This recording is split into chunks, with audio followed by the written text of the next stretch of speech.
even though we're not doing kind of strikes and stuff, this position's not strong. It's not easy to keep control. So if I keep my head here, my hands up in this position with this much distance, I'm not going to be able to hold Jason down. Okay. So as well as getting onto our side a bit more, which I think all of us could do a little bit more. Okay. Let's keep the head close to the chest.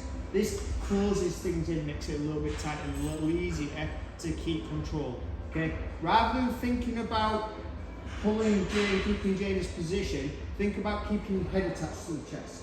Okay, so even if he postures back up, yeah, he's still having to carry my weight, okay, but I'm not focusing on just pulling him down.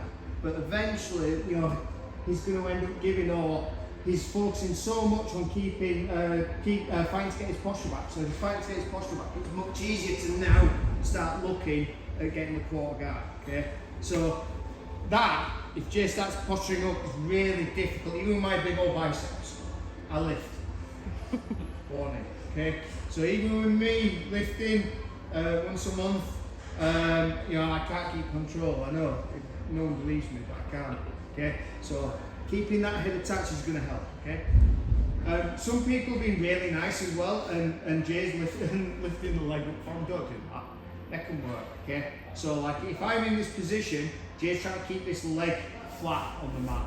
Okay, so he's not resisting, but it's certainly not going whoop, and giving me that. Because as soon as he does that, there's no point doing the drill. I have to go underneath and lift the leg up. Okay, so this leg slides under, but this is the important guy. Okay, so this is where it's going to hook around the foot, yeah, where the knee pit is.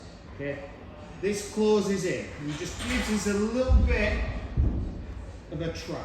Okay, it's not perfect, but because of the position, it's really hard for Jason to take his leg all the way up here quickly, okay, without really exposing or giving me a gap. Okay, so like I am in a pretty safe place. He can kick back, but that's not going to help him. I'm just going to push and end up in a half guard, which is better.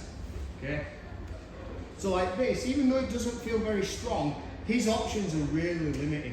He tries to bring his leg up, doesn't really do anything. If anything, it's an option to start looking for gaps and things like that. Okay, so might not feel super strong, but this is a good position.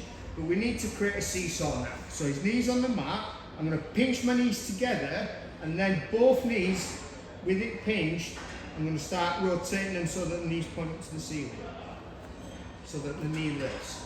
Now this is much easier to manipulate. So as soon as this knee lifts up, this hand goes to the knee, I push the knee to the middle, but I also shrimp out at the same time. Okay, so without Jay, I've done all this, lifted up, got the trap, okay, pinch my knees and the knees stay pinched.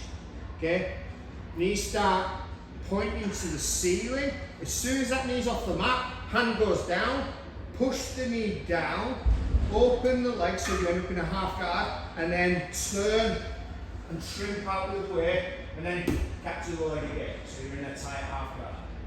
Okay? Let's give that a go and see if there's any adjustments there. On three. 1, 2, 3.